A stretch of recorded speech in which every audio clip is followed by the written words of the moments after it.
Hi, I'm Amy Porter, and this is my podcast. Hi, guys. My mission is to show people how to empower themselves through music, business, and media. I try to see as clearly as possible how I can help. I showcase the music that I've played and the people I've met along the way. I'm a wife and a stepmom. You might know me as a professor, a performer, a producer, a publisher, a recording artist. I'm the founder of a couple of nonprofits. Welcome in to my Porter Flute pod. I wrote a trio. Do you want to try it? Yes, I do. And this really just started out as an improvisation, and I decided to put it down on paper. So that's what this is. How come my part says bass flute 1?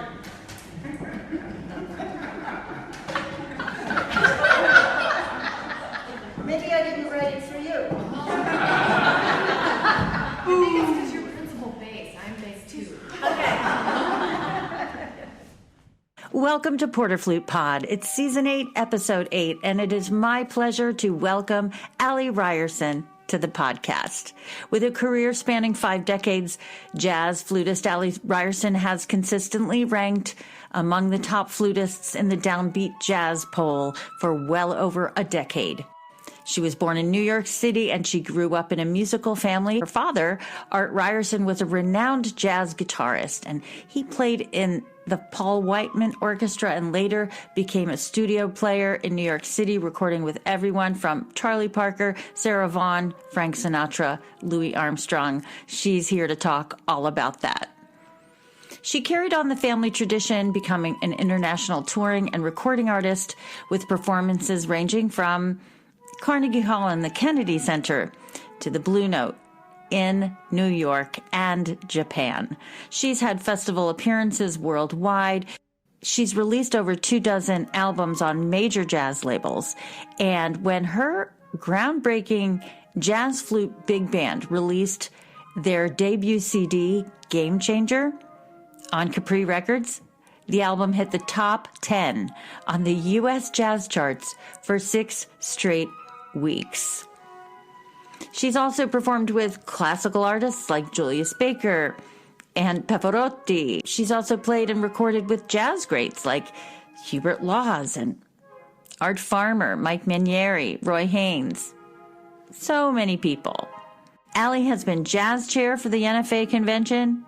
She's been the founder of the Jazz Flute Big Band at the NFA convention, and she was the program chair for the 2023 NFA convention in Phoenix. Congratulations, Ali. Ali has a wonderful book called The Jazz Flute Practice Method. She also has her Jazz Flute Solos book that you can get. I can't wait for you to meet Ali Ryerson.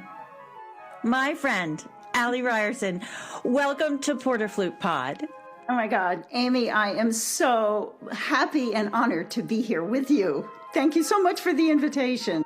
I haven't seen you since the Atlanta convention on the escalator. That's true, exactly. You were doing your Grand Dame podcast. Yes. For it. Yeah. In Search of Grand Dames, as imposed upon me by producer Alan J. Tomasetti, who has rolled out the red carpet for you with a lot of questions. I think our listeners would love to know information about you and just what you're up to and why we need to pay attention to you in our life.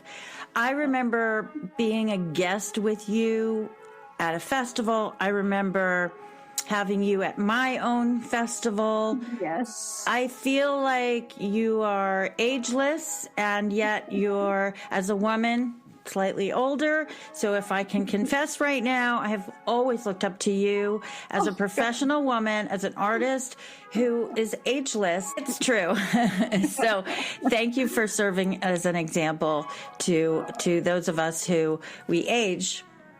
You don't, but we all age. Hey, hey to the listeners, just don't age, okay? Don't grow old. Let's go back to the beginning.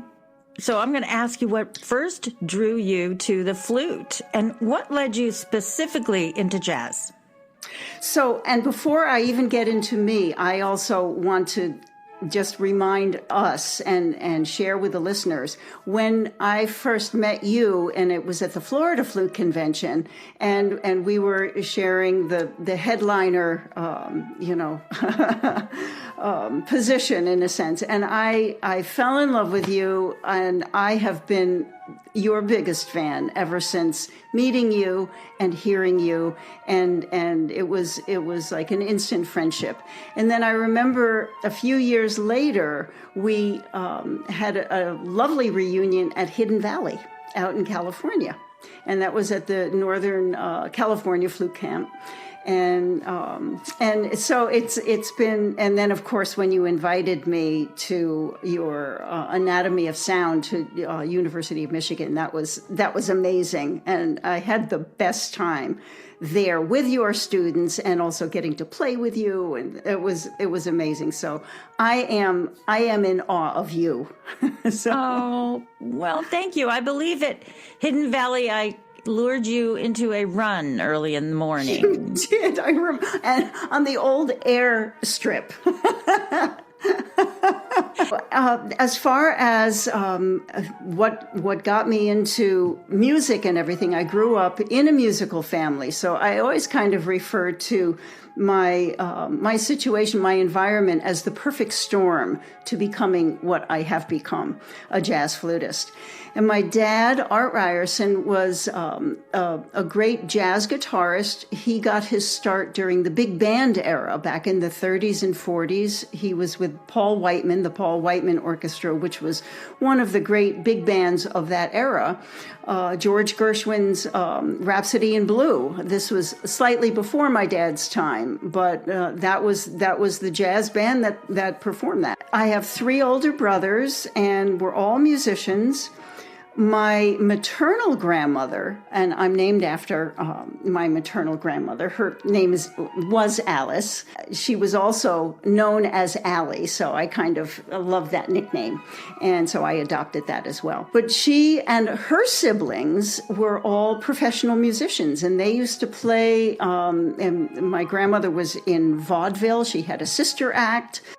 She and her siblings played for the silent films in the music theaters, and so the lineage is long in terms of my family. So growing up, my 3 brothers and we all started on the piano. I started when I was 5. We had a piano teacher, Bill Hargrove, who used to come to the house every week, give us lessons, and my mother would feed him. So that was added incentive for Bill. And then when I think I was 8 years old, we all chose a second instrument, and my brothers chose brass instruments, so trombone and trumpet. I actually initially wanted to play the trumpet because 2 of my brothers did, and so of course I wanted to be like my brothers. And my mother was not in favor of it. She said, I'm 8 years old, keep this in mind. She said, no, you have to save your lips for something else. I had no idea what she meant. I do not remember why I chose the flute, but I do remember that it was an instant love affair. And I loved to practice even the very, very beginning.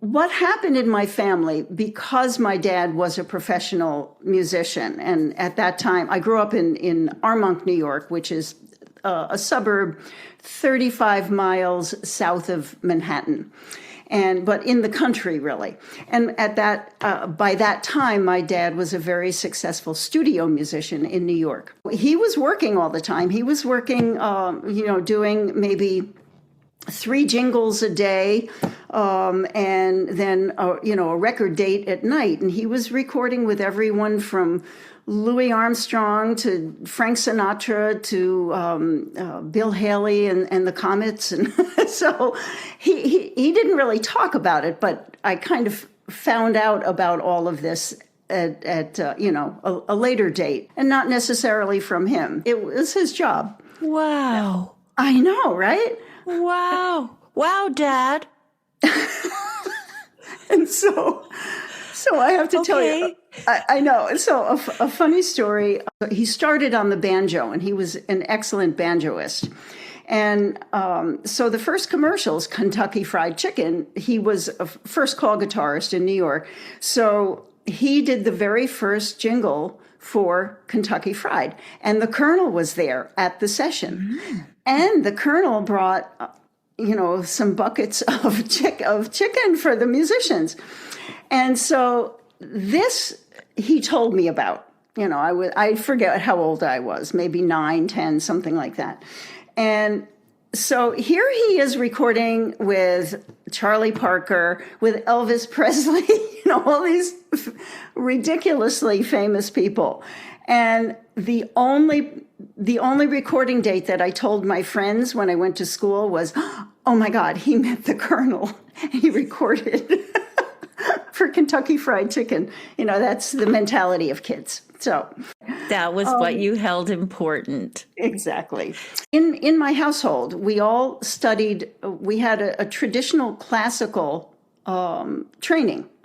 And we studied our instruments. When I was in high school, I was studying with Harold Bennett. But my father was also an arranger, and we had a family band, and he wrote the arrangements. I guess it was 11 or something like that. We played at the 1964 World's Fair in New York City. Well, in New York. And at that time, I was actually I think I was the piano player. I was relieved of that duty, thankfully, and became the flute player. But in my household, my brother Art, my oldest brother, had the record player. His bedroom was next to mine. The entire collection was jazz. So I grew up listening to Bill Evans. I grew up listening to the records that my brothers bought, like Miles Davis, Freddie Hubbard, Gil Evans. So it was more geared towards their musical tastes. And as far as improvisation, I lived in a family of jazz musicians who were all trained classically. And but improvisation was it wasn't a part of my training, but it was a part of my experience. When I was 20, I went on the road full time. I had been going to school, and I got a gig on the road with a show band. And then that band ended up becoming the core band for Sandler and Young, a singing team from back in the 60s and 70s, and always played with a big band. So, and they had a musical director, Leo DeLion. And so I sat in the saxophone section, and I had one solo every single night, and it was Tico Tico. And we played Vegas, we played all the theaters in the round. It was amazing. But it was sort of like then that I realized, I'm like, I don't play saxophone, I just play flute. But I never thought of it as I just play flute. Yeah. Let's move a little bit forward in time to where you're studying classical tone. Yes. And classical, you're with a very serious teacher. So let's move on to the language of the flute and how the jazz flute speaks a little bit differently than the classical flute. Because, when you pick up your flute, do you think differently between a classical tone and a jazz tone? Well, I do. A classical phrase and a jazz phrase? Yes. So Can you talk a little bit about the language of the jazz flute and how it would speak differently from classical flute and how you crossed over so easily? Absolutely. And I agree with you. I think that they are distinct. And the one thing I realized early on was wearing two different hats was only beneficial musically. So, I mean, if you look at performers like Wynton Marsalis, for example, he's more than capable in both the classical and the jazz world. And you do put on kind of a different hat. When I think in terms of classical sound and tone production, I am thinking purity in terms of a full tone and a clarity of sound. Articulation is quite different between jazz and classical. So I think probably the best way for me to describe the differences is to address the jazz approach. So as far as tone goes, the number one element of my tone that is completely different from classical is the vibrato. So in classical music, I think of vibrato as the default mode. In jazz, I think of it in a way, not 100% opposite, but I think of it more as a tone color. There you go. Yeah. It's how you speak. That's how jazz flute speaks differently from classical flute. Number one, vibrato. Number one. One of the things I love to do when I'm teaching, especially when I'm teaching a classical player, which is a favorite activity of mine. I absolutely love sharing my passion for jazz with classical players. The first thing I do is I'll play a jazz tune or just a jazz line with a full-on vibrato that even if it's a 30-second note, you're thinking vibrato. It demonstrates how the phrase doesn't swing because the vibrato, the rhythmic aspect of a vibrato will interfere with the groove. So therefore, the way that I approach vibrato is linked with the groove, which is the number one priority in jazz. Phrasing is the key, whether it's classical, whether it's jazz. But again, in jazz, the time, that groove is at the heart of everything. And so the way that I will shape a phrase will be defined by that groove. Yes. And the shape and the groove lead to ease, I think, for a classical artist, because knowing me, I will turn everything into Berio or Elliott Carter.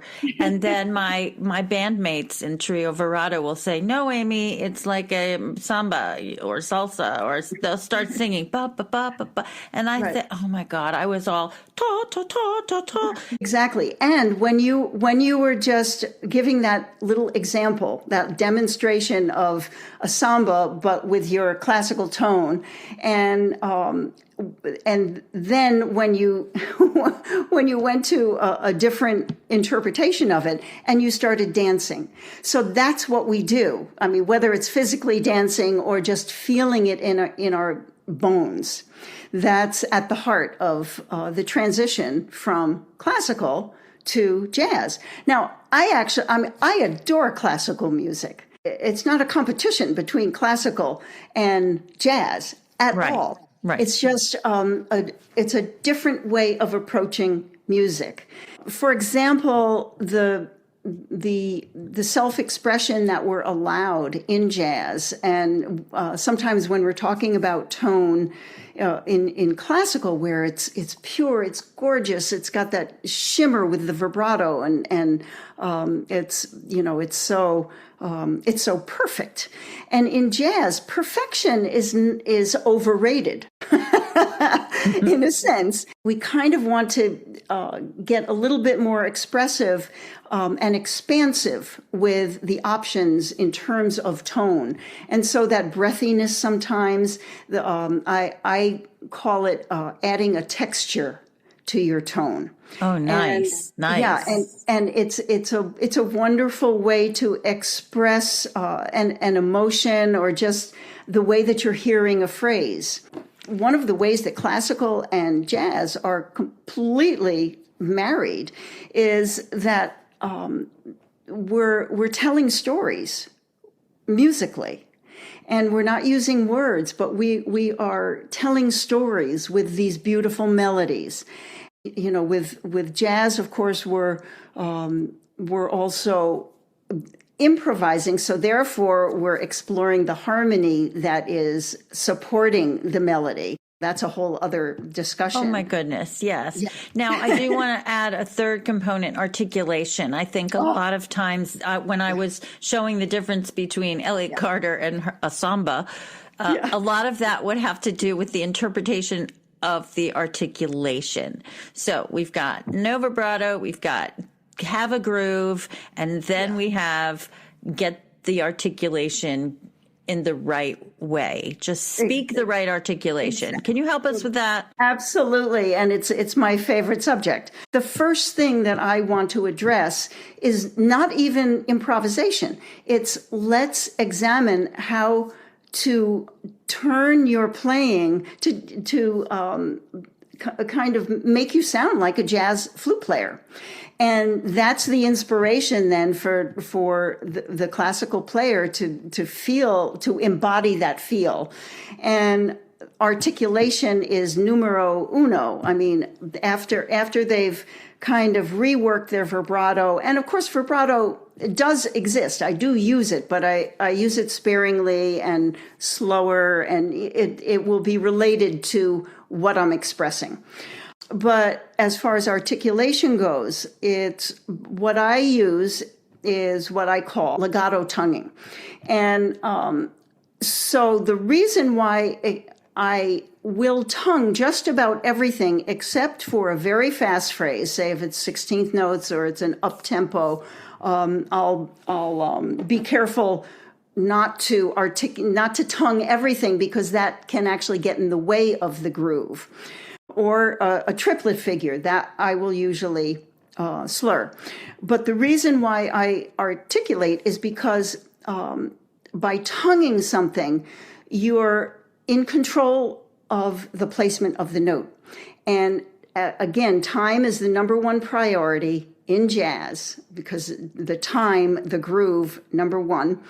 And by having control over the placement of my notes, that's how I can have control over the time and the groove. Creates also just that kind of cool sound, as opposed to if I do da ba instead of da da da da da da.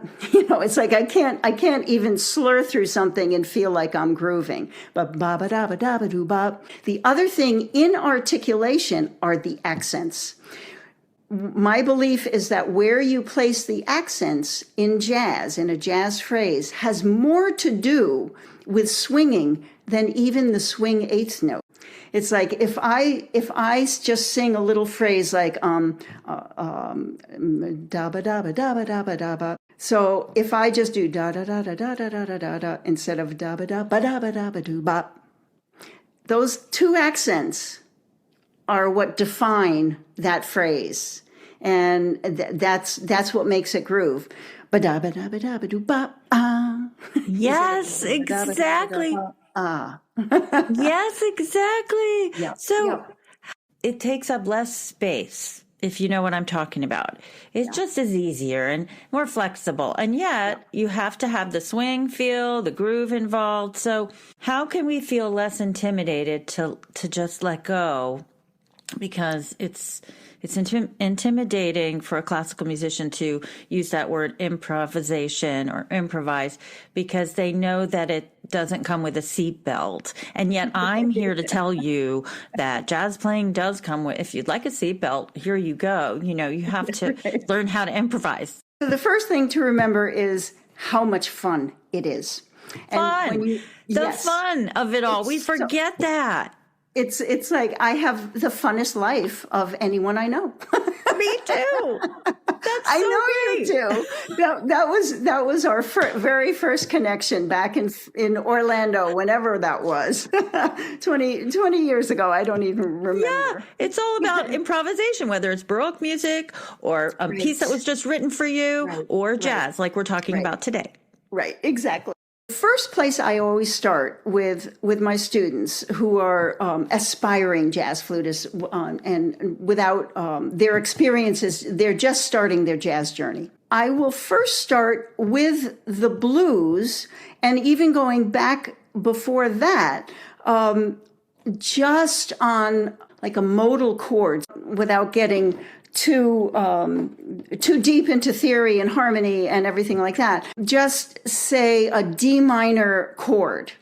And number one, there are so many resources so that we can actually get backing tracks. And in my day, so when I was a kid coming into this whole thing, and I finally did get a record player in my room, and I would buy Herbie Mann records, not because of Herbie's, I mean, he was a wonderful player, but I was attracted to his albums because of his rhythm sections. His genius was finding the best players in the world. To me, he was the first world musician, aside from the most famous jazz musician, jazz flutist rather, coming up at that time in my life. I used to just jam along with his records. Herbie Mann had a book where you could play the melodies from his arrangements with his band, and I used to do it with my teacher. I love it. Oh my gosh, I love this. She'd throw in a jazz thing every once in a while. Yeah. It was just touching again on growing up, and you had also asked the question about jazz flute. Did you think there were going to be any opportunities for someone who just played jazz flute? And I never gave it much thought because of the fact that that's what I played. And I never modeled myself after any jazz flutist. I was more interested in listening to Bill Evans play the piano and Freddie Hubbard playing trumpet and everybody who was in their bands, just as with Herbie Mann when I was listening to that. And when I listened to Hubert Laws and The Rite of Spring, I was blown away. But it was the everything, the Rite of Spring and the bassoon player, and they're all jazz players in this orchestra. So I never felt limited by the flute, and I never felt limited as a jazz player because I played the flute. I never focused on that as a handicap, ever, ever, ever, ever. Scales get a bad rap because of the fact that so many aspiring jazz students, whether it's, no matter the instrument, they're taught how scales relate to chords, which is 100% true. And a scale has more notes than a chord, right there. But the trap is if you start thinking in terms of you're creating a melody if you're playing a scale. That is not true. Now, granted, Mozart is his music is filled with scales. There are patterns in music. That there's no getting away from that. And we don't really want to get away from that. But the trap with scales is not understanding that that's a source of notes. It's a set of notes that you want to take to the next level. What scales offer, in my mind, are a set of notes that will work over a chord progression, over the harmony of a song. And so what I do is I will choose material when I mention the blues, or when I mentioned, taking like a modal tune where you have static harmony and maybe just a D minor chord or something like that. But what I do is I take a tune or a set chord progression, and I limit the set of notes so that you don't have to be thinking about each chord as you're going along. So in the blues, say you have a blues in B flat. So you can use one set of notes and not be thinking about the B flat 7, the E flat 7, the F 7. You can just be thinking about this one set of notes that will, in fact, work over the entire chord progression. I can also fill in the gaps, the holes, explaining how that works. But to begin with, I avoid getting into too much theory, because that's kind of a sticky point if you just want to take that first step. So if I have like a backing track and then I say, here's your set of notes, let's think of some rhythms that we can use over this set of notes, like da ba ba da ba, ba do ba ba ba da ba. Now go to another ba ba ya ba ba, ba dum ba ba ba do ba, that kind of thing. So now you're incorporating an idiomatic jazz rhythm into, so you're not just going da da da da da da, that kind of say a tune like Autumn Leaves, which of course is a French song, but American jazz players adopted it many, many years ago, because it's a great melody and it's a great set of changes, as we call the harmonic progression, the harmony, for improvising. So the first thing I'll do is I'll show, okay, let's not read this lead sheet, which is a lead sheet in jazz is the melody and the chord symbols. I'll demonstrate how to, as my students have now coined a new word for something that I do to a jazz standard, to coolify it.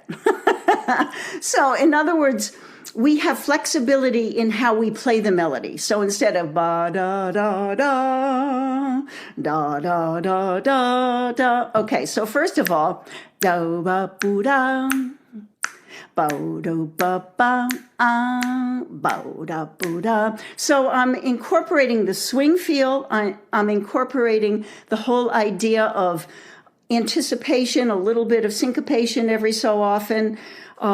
Space, so that the jazz police will not come and arrest you if you do not hold a half note out full value. Yes. We don't have to. Let's play as we call them, the heads of tunes, the melodies of these standards. And I'll show you how to sound like a jazz flute player, just playing the melodies. So then you start to get that swing feel going. And then on a tune like Autumn Leaves, I can actually reduce all of the chords are all based on and the corresponding scales or modes. I can reduce it to the modes of one single major scale. So all of a sudden I can reduce it to one set of notes. So you don't have to think about each chord as you're playing. Ba ba ya bum ba ba do ba bo ba ya bum ba ba do bum ba da bum ba da ba. So hopefully I play flute better than I sing. Well, this is like J.S. Bach. When we look at a skeleton of a phrase, we pick out just the notes we need to go to, because every note in J.S. Bach is not sung and fully dug. I call that digging. When you just spread the sound so much that you have no timbre of any kind of style. You just want rich, warm vanilla. Anyway, I love that. And skeleton of a phrase. Yes. I use that same phrase. There we go. It's overlapping in our technique. Overlapping. Yeah. Absolutely. Well, music is music. Music is music. And phrasing, whether it's J.S. Bach, whether it's Charlie Parker, there are so many overlaps. It's wonderful. The discipline is there as well. Right. At Brevard Music Center, where I teach in the summer. Yeah. There's a jazz camp going on at the same time as the flute camp. And you would think there was a party going on every night. No, it's just a jam session every night, ages 14 to 30. This jazz camp is so excited to be together and jam that they wouldn't think of being nervous. They wouldn't think about, the vibe is so different from a flute master class. Yes. So absolutely. I just have to say that but the discipline is there, and that's what they call discipline, is getting together and jamming. Their scales are different, their modes, their blues scales, they're all different things. Their journey is also personal. Their journey is deeply listening to the greats do it. And so I have to just say that the overlap is there for the jazz and the classical artists. Absolutely. sure.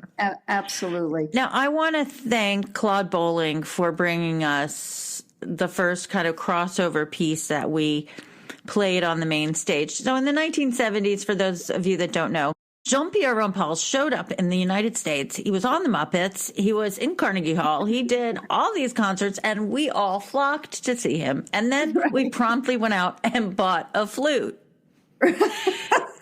So then he plays this jazz suite, and on the cover was a flute in bed and these smoke rings. And I think my mother had a bit of a heart attack when she saw it was that cover of the Bowling Suite and the cover of the Hubert Laws album. Yeah, those two, she had a little panic attack about, but I had no idea, whatever. I opened the music and I loved it. And on the piano, we all tried to learn the second movement because the opening of the second movement was so beautiful that you had to also like learn the accompaniment in case you wanted to accompany yourself. Exactly. You're singing and play. Anyway. Exactly. So the Bowling Suite, thank God for Claude Bowling. He wrote that for Jean-Pierre. Yep. And then along, 20 years later comes Mike Mower, et cetera, et cetera. And so they wrote out what we should be doing. Now, I took that to the next level when you were here. And I'll just say a backstory before we talk about these wonderful composers. The backstory is that I like to do little productions, and I do flute musicals, flutesicles or whatever. And so I did one the year you were there. It started with Michael Dougherty. I said, can you come and we'll reenact a real scene to start my flute musical. And in there, I was scared of jazz. I'm curled up in a chair, and Michael's saying, come on, let's just play. And I'm like, no, I need a beer in order to do that. It was just bad. Like it was really, so funny. It was Michael, I do not play jazz. I don't improvise. My flute doesn't play jazz.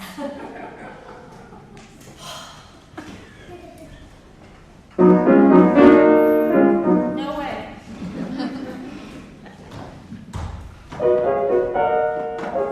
Michael, I wouldn't know a blues scale if I was in the room with one. Just start out a G.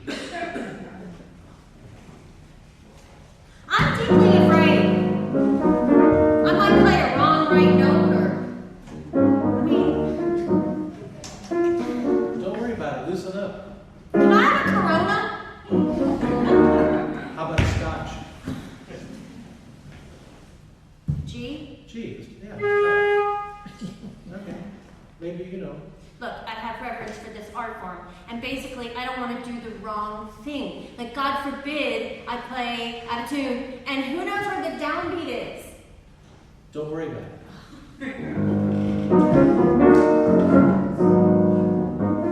Try it. I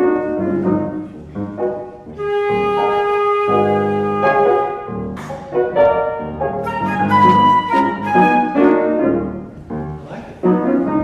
I know.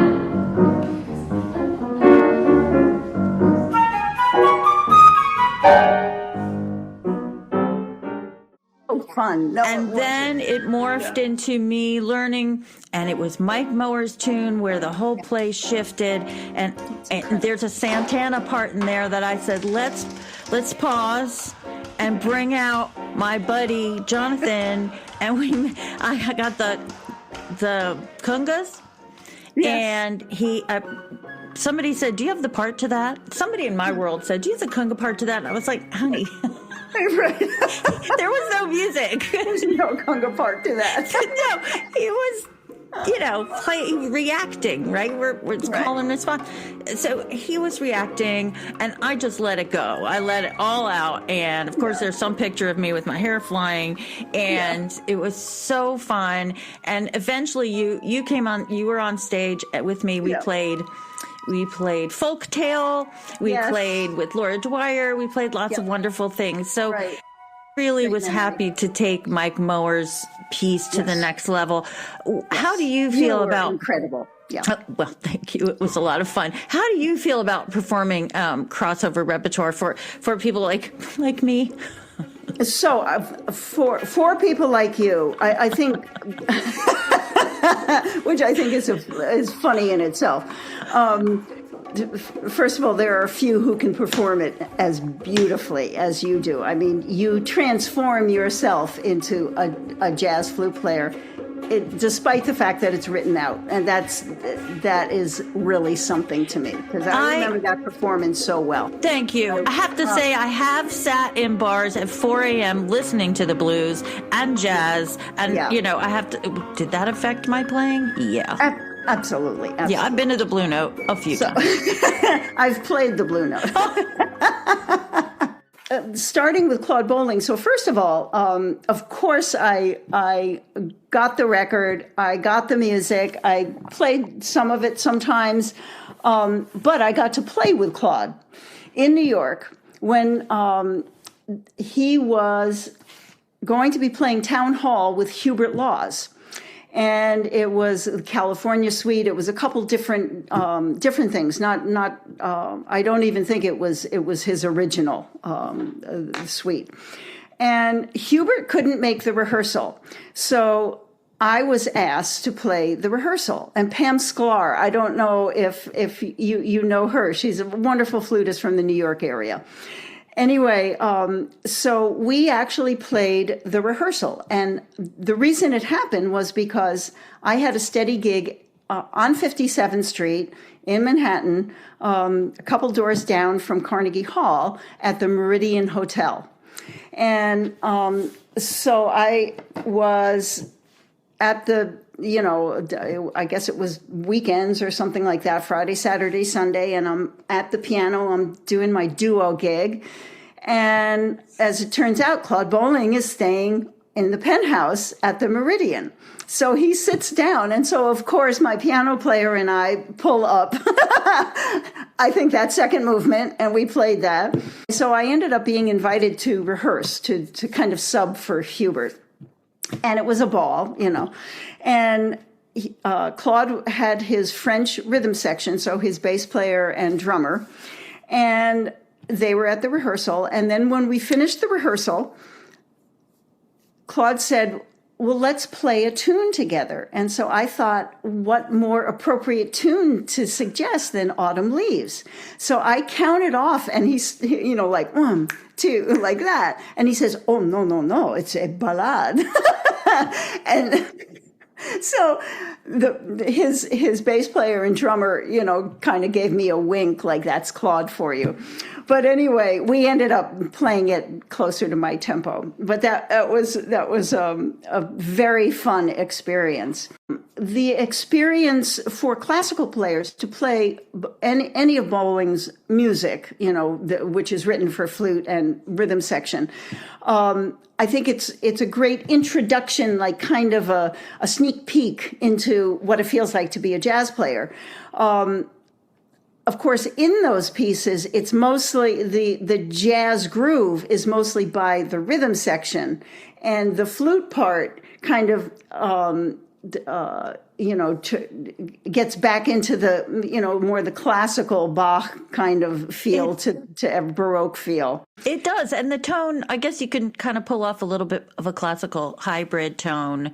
Yeah, exactly. In this Bowling, but not so with Mike Mower. No, Mike is a different animal altogether, and his music is super cool. He's a legitimate jazz player and legitimate jazz, composer. Incredible. And his kind of on another level, and his music is very challenging. Yes, as you know. Etudes. Yes, I signed the etudes. It's incredible, and I have played some of it, but of course my love is I want to be the one who's making it up. Okay, that leads me to a reflection that we have here on Porter Flute Pod. Do you think that classical players can learn something deeper about expression through jazz, through this music that you're playing? Absolutely. Not written out for us, just what can we learn that's deeper? I believe so much in the value of jazz performance and jazz experience, even if it's not performance, even if it's just experience, even if it's going to a concert. Yes. So about experience, you don't say, was that okay? Yeah. It's like it opens up another universe to It just me. is. Yeah. It just is. And I have always been like 150% grateful for my classical background and my classical training, because that has enabled me to be a flute player. In other words, Yes. I'm not shucking when I'm playing. That gives me technically so many more options as a player. And with jazz, I think we become so in tune with ourselves, with our artistic side. Why are we musicians? Why are we? We love the music, and that love we are expressing when we play, and it's a form of communication. And I feel very strongly that jazz musicians are communicating. They're communicating at a high level with their colleagues on the bandstand. They're communicating with the audience. I mean, of course, Miles Davis might not be the best example when he would turn his back, but Miles Davis's finger was on the pulse of his audience. So that was an affectation, that was a staged thing as far as I'm concerned. He was a creative being, and that all came through. And it was about connecting and communicating. And I think that, for one thing, I've often talked about intonation and jazz. So, and it doesn't mean that every jazz player plays with great intonation, but I feel that my intonation in general has benefited from the fact that I'm a jazz player, because when I'm improvising, I am hearing what I'm going to play before I play it. I believe any great classical player, I'm looking at one right now, that you hear what you are going to play. You hear that high A, before you play it. And that's what enables you to be able to play in tune. That's what enables you to phrase. You hear it before you play it. And that's the process of improvisation. We hear a line before we play it. It doesn't just happen. And so I think that musical process is another overlap that classical musicians can benefit from, and jazz musicians. If you pay attention to intonation, if you pay attention to how you play things. I often say to my students, and this is a little digression, but in talking about the jazz style, and almost versus improvisation, I say, it's sometimes more important how you play something than what you're playing. How you play it instead of what you're playing. The first step to me has to do with the groove. How do you swing? And never mind about playing all this fancy stuff and making sure you're playing all the chords and all that kind of thing. Mm-hmm. But get that groove, get that the swing eighth note, the understanding of it, get the articulation, slow down that vibrato or take it out, and understand the phrasing. And then the other thing with jazz musicians that I think obviously with great orchestras, with great chamber ensembles, the element of listening is foremost. With jazz musicians, it's kind of essential. So it's like in classical music, you don't actually have to know the harmony, and you don't maybe have to know what somebody else is playing. Oh my gosh! But you beg your students. But you want, exactly. In jazz, you have to. You have to, exactly. So therefore, if you can mold, the perfect classical jazz player into one being, yeah. That's the ideal musician. Yeah. That's the ideal musician to me. That's fun. It's fun to hear you're teaching philosophy. Do you give your philosophy to your members of your jazz flute big band that you founded for the NFA? Is that like a big jazz flute lesson for you? Big master class, or are these people like, because this is a big project that you have, this flute jazz big band, and I remember you came to me and said, "What do you think? Is this nuts?" And I was like, "No." Do you remember you came to me and asked me? And I said, "This is awesome. You just go ahead and do it. Totally. So do you bring this philosophy? And we're going back over 20 years. Yeah. Do you bring this philosophy to the jazz big band when you're hosting? So the genesis of the jazz flute big band started at Hidden Valley.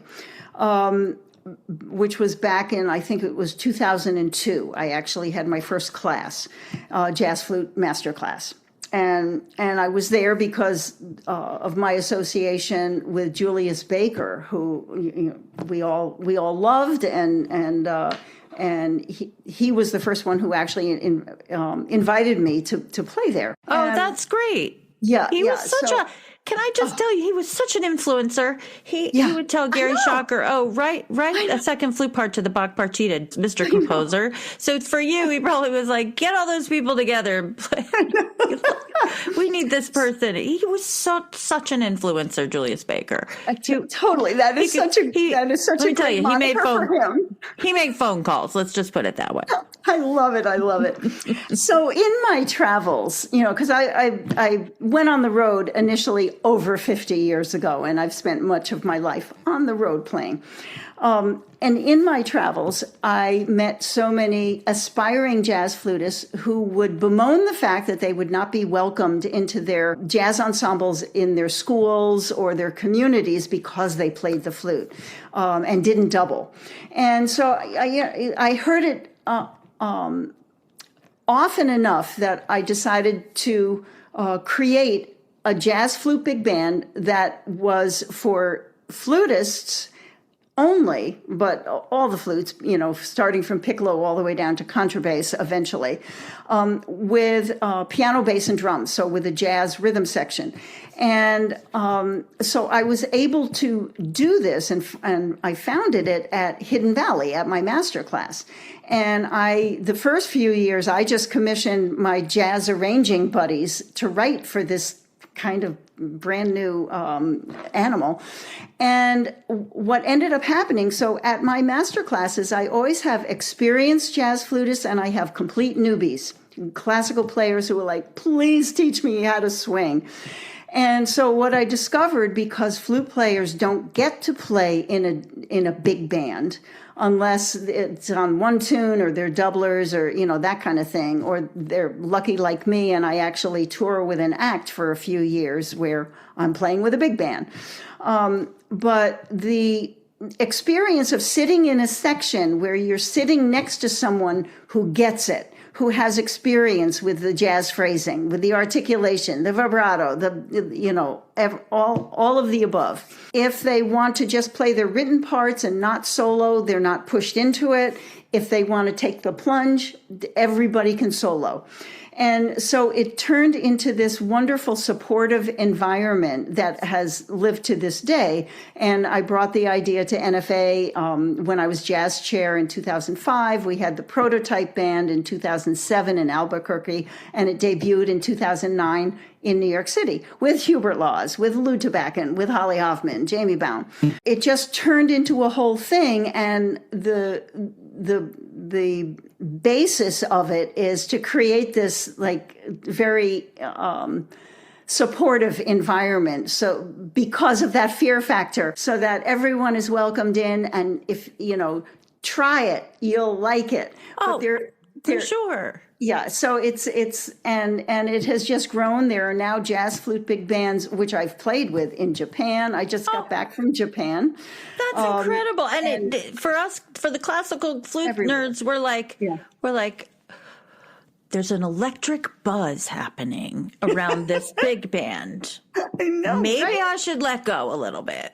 I know. Learn some scales. So how do we learn from Ali Ryerson? We go straight to her jazz flute practice method. Thank you, Amy. I mean, there it is. Oh my God. So that book, which I think I published it, self-published in 2009, and it's kind of become the standard jazz flute practice method, like Flute World and Carolyn Nussbaum, and they even in the jazz world, so jazzbooks.com, which is Jamie Aebersold, they stock it as well. So it's kind of gotten around the world. And that was as a result, basically, of my students who would come to my master class, and they kept clamoring for me to, put all of this that you're teaching us into a book. And so I ended up doing exactly that. And I created exercises which are everything is with the idea of, if you're playing on this chord or this chord progression or on the blues, or if you want to understand, the modes, here are some exercises that will help you to get it under your fingers, in your ears, in your mind, the three things that I keep harping on. And what I did was I transposed everything into all 12 keys, because most jazz books don't do that, because jazz players are used to transposing, classical players are not. And I'm trying to do what I can for my flute family. We're getting more uncool by the question. No way. No way.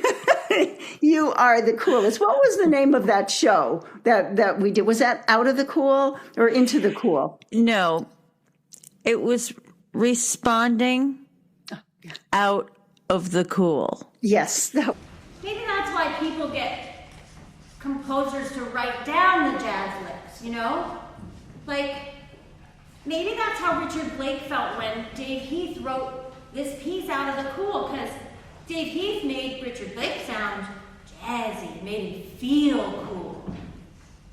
But I'm scared. Okay, fear. I'm responding. Out of the cool.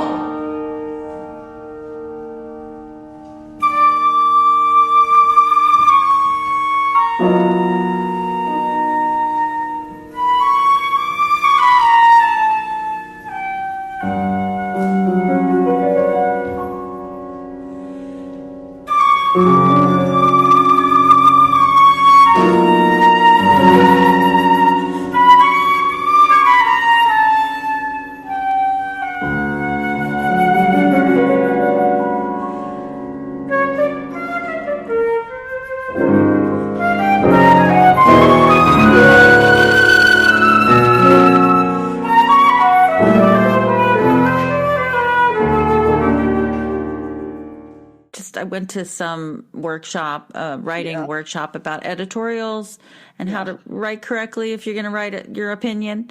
And you have to respond to something. And so Dave Heath wrote Out of the Cool. And I thought, okay, this is my responding to this piece.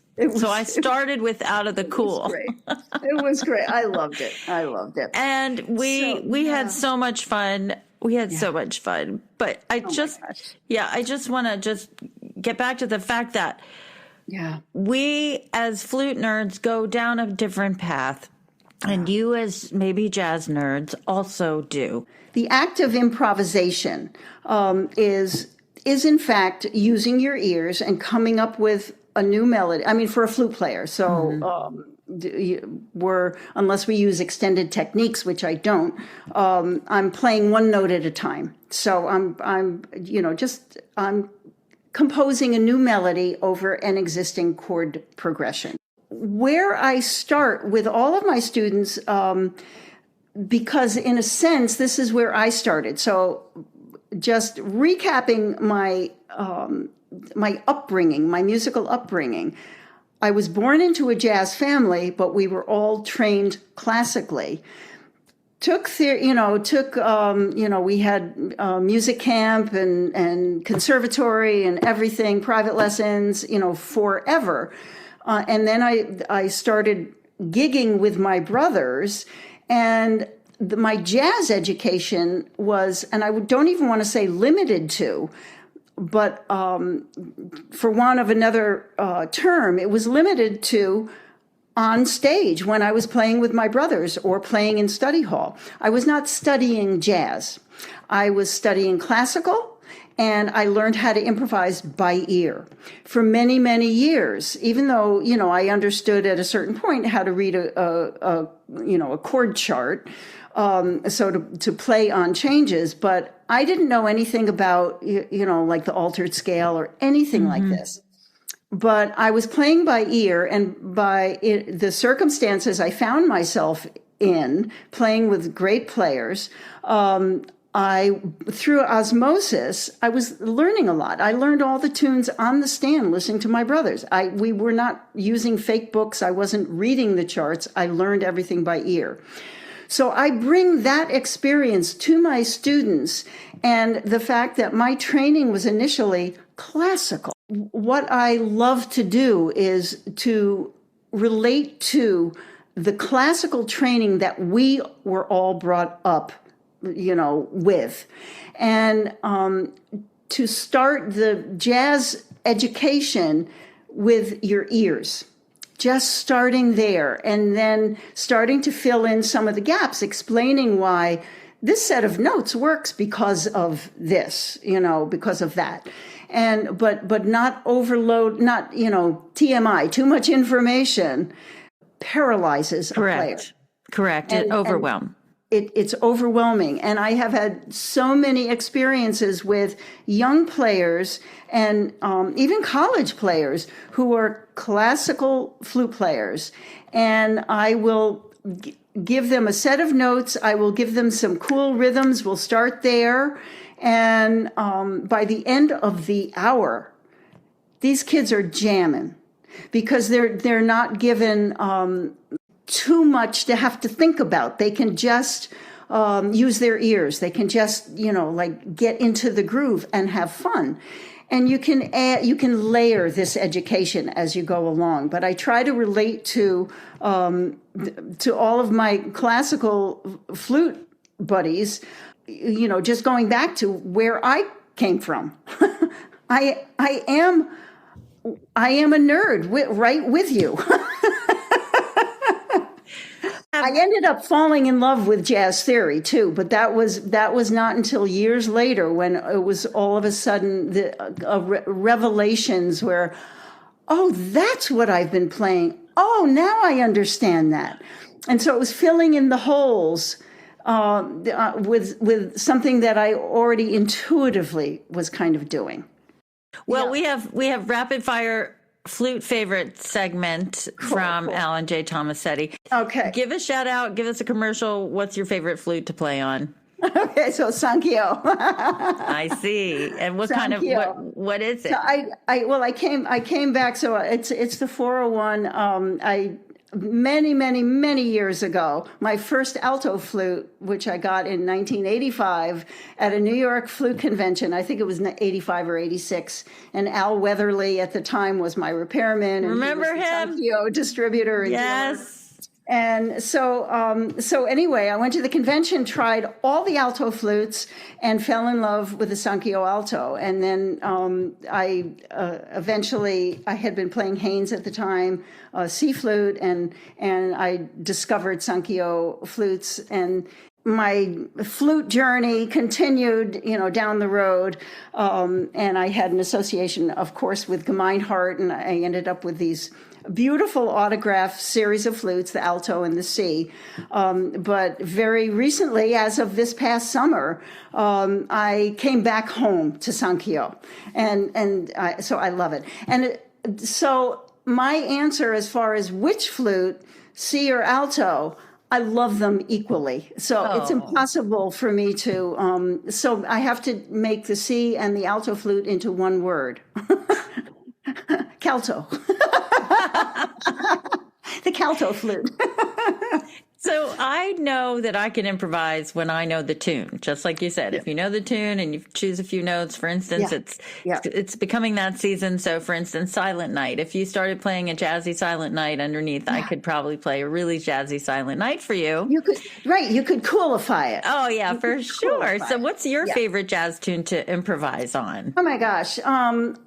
So probably the tune, whenever I'm at a jam session or something like that, I'll say, let's do Stella by Starlight. Oh, Stella by Starlight. I love just love that. that tune. I mean, I have so many favorite tunes. And the project that I had done, which started during the pandemic when everything went online, and talking about favorite tunes for my students and my classes. I do classes on Lesson Face for maybe the past 15 years. So I started composing jazz solos on standards, and Stella was one of the very first. All of the solos are on the same chord progression, but of course I claim the solo as my own. But it's also a great way for aspiring jazz flutists to get inside the jazz style to play. And shall I show you the book? Yes. Okay, so that's it. Oh, Ali's Jazz Solos Volume 1 for C instruments. That's Look at on that. changes of autumn leaves, so springing blooms. So anyway, and I'm working on Volume 2 right now. So. That's incredible. So you're basically giving us what Gene Baxtresser gave the orchestral world by giving the solos to the major tunes. I think of improvisation as spontaneous composition. And I think of improvisation and composing almost as one and the same. It's like when I'm composing, I want the inspiration that I feel when I'm improvising. When I'm improvising, I want to bring in the form and the development, all the elements that go into composing. By composing a jazz solo, it's not that I'm transcribing something and I record it and I write it down. I'm actually it's like composing, but I have a set chord progression that I'm borrowing. And that goes back in the jazz tradition with I Got Rhythm, because there are countless tunes that are written on the Gershwin's chord progression of I Got Rhythm. I see. Okay. So it's a jazz tradition to do that. Yeah. They're also called contrafacts. Okay. Contrafacts. Have you had, or are you dreaming of a dream collaboration? Oh, so this is a little bittersweet. For many years, my dream collaboration was Chick Corea. And I met him, I heard him a number of times, but I met him in Monterey at the Monterey Jazz Festival, which I was playing at it the same year. And I met him and I had a chance to talk with him, and and it was because he was giving a little session. It was kind of like an interview and everything with a famous jazz journalist. And he was talking about the Dutilleux Sonata. And he said, it's a huge audience. And he said, has anybody ever heard of Dutilleux? And I raised my hand. I have. So afterwards, I was the only one, obviously. And so afterwards, I spoke to him and I said, I've played it. And he said, oh my God, you must be really good. So anyway, I told him that it had been a dream of mine for many years to play with him. And so he asked me to put together, an email with some samples and everything, and I sent it off. But sadly, we lost Chick Corea. So I'll leave him as my dream collaboration. All right. Who's the most underrated jazz flutist right now that you think you should have people run out and listen to? Elena Pinderhughes. I first heard her when she was at the Monterey Jazz Festival in what they call the Next Generation Jazz Orchestra, and it's the best high school players from all over the country. And Joshua Redman had played in it, Benny Green. These are all, kids who grew up in that band. And that's when I first heard her. And she has gone on to, I've seen videos where she's performing with Hubert Laws, and she's terrific. She's absolutely terrific. So I'm Elena Pinderhughes. Okay. That's my vote. Okay. And what's one word to describe jazz when you play it on the flute? For me, I would say joy, but I feel joy anytime I play the flute. So maybe that's not the word that it would. You said fun. So, wow. What's one word to describe jazz flute? Cool. Yes. Cool. It's cool. And it's warm. It's cool and it's warm, but it's cool in the coolest sense. I dig. You dig, baby. I'm going to hang with the cats at the crib.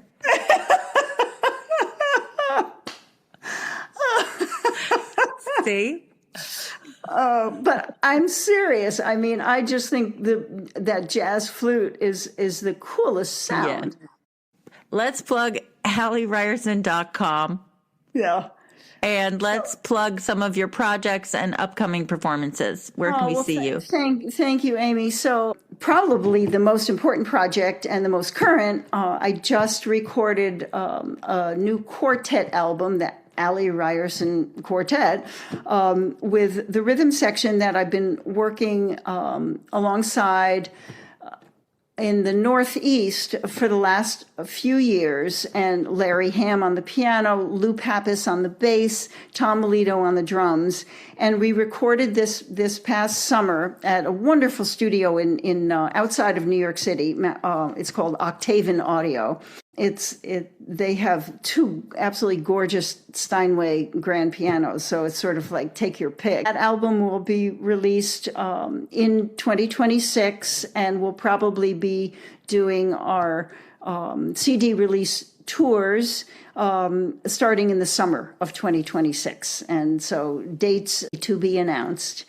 I'll be at the Florida Flute Convention the end of January, and I'll have my volume 2 of my Ali's Jazz Solos.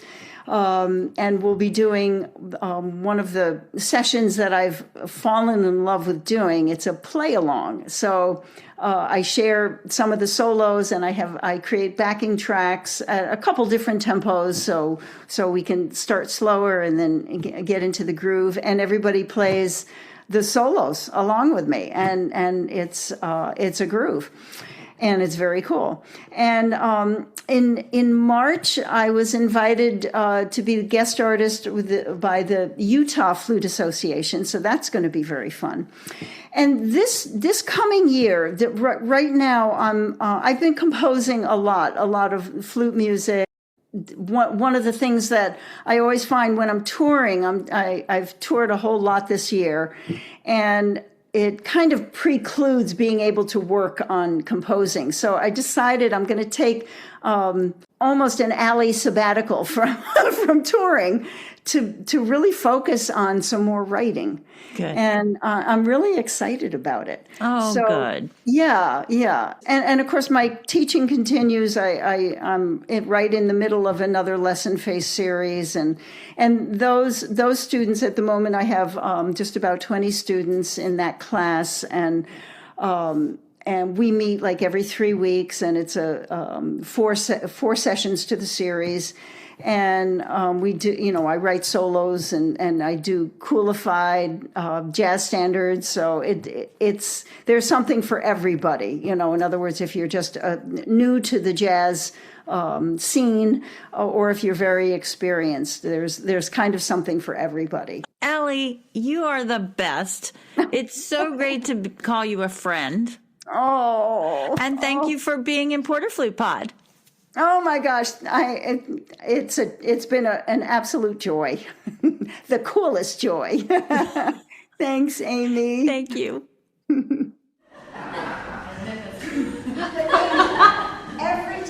Every single time that I hear you play, it's like I'm hearing you play a piece for the first time. I mean, it's like you're creating it in the moment. That's all jazz is. You are a jazz flute player.